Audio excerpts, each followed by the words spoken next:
EPZ আরও সম্প্রসারিত হোক, কলকারখানায় বেকার ছেলেমেয়েরা চাকরি পাক, এটাই তো আমাদের ইচ্ছা হবে, এটাই আমাদের চেষ্টা থাকবে। কারণ সারা দেশে বিএনপির যে রেসপন্স, বিএনপির যে সারা বিভিন্ন জরিপে আমরা যেগুলো দেখছি যে বিএনপি তো ওভারওয়েলমিং মেজরিটি নিয়ে হয়তো সরকার গঠন করতে যাচ্ছে। আসলে আমি নির্বাচনে কোনো সময় প্রতিশ্রুতি দিয়ে নির্বাচন করি নাই। প্রতিশ্রুতি দিয়ে কাজ করা তো নির্বাচনের কাজ না মনে হয়। আমরা আমাদের দলীয়ভাবে যেই কর্মকাণ্ডগুলোর কথা তারেক রহমান সাহেব বিভিন্ন সময় বলছেন, সেগুলাই হবে আমাদের মূল ফোকাস। আর নীলফামারী জেলায় আমার মনে হয় বহু কিছু করার আছে, আমাদের বহু কিছু। এক্সট্রিম মশার কয়েল প্ল্যান্ট ফাইবার দিয়ে তৈরি, ডেঙ্গু চিকুনগুনিয়া বাহি সহ যে কোনো মশার বিরুদ্ধে দেয় এক্সট্রিম সুরক্ষা। যেগুলা অন্যান্য জেলায় হয়েছে, আমরা সেগুলো থেকে বঞ্চিত হয়েছি। সো বেসিক নিডগুলো নিয়ে আমরা কাজ করব। প্রথমত ইনফ্রাস্ট্রাকচার, সেটা রাস্তাঘাট হোক, স্কুল কলেজ হোক, সেটা ইন্টারনেটের ব্রডব্যান্ড হোক, ফাইবার অপটিক হোক, স্বাস্থ্যসেবা হোক, এগুলোই তো মূল লক্ষ্য।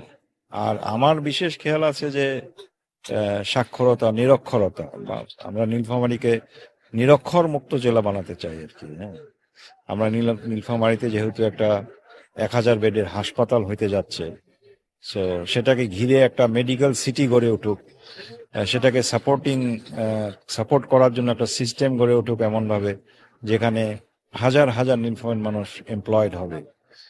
ইপিজেড আরও সম্প্রসারিত হোক, কলকারখানায় বেকার ছেলেমেয়েরা চাকরি পাক, এটাই তো আমাদের ইচ্ছা হবে, এটাই আমাদের চেষ্টা থাকবে।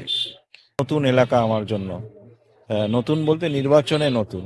নীলফামারীতে তো আমি গত 30-31 বছর ধরে আসা যাওয়া করি। সো হয়তোবা গ্রামে ভিতরে বা বাজারে এইভাবে আমার আসা হয়নি।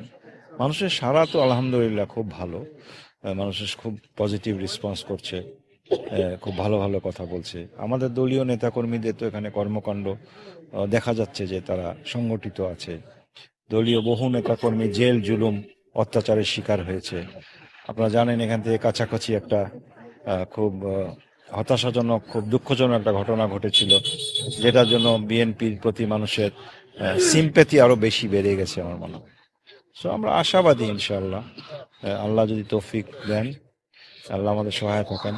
কারণ সারা দেশে বিএনপির যে রেসপন্স, বিএনপির যে সারা বিভিন্ন জরিপে আমরা যেগুলো দেখছি যে বিএনপি তো ওভারওয়েলমিং মেজরিটি নিয়ে হয়তো সরকার গঠন করতে যাচ্ছে। সো আমাদের এলাকার মানুষ যদি বুঝে, ইনশাআল্লাহ রেজাল্ট শুড বি পজিটিভ।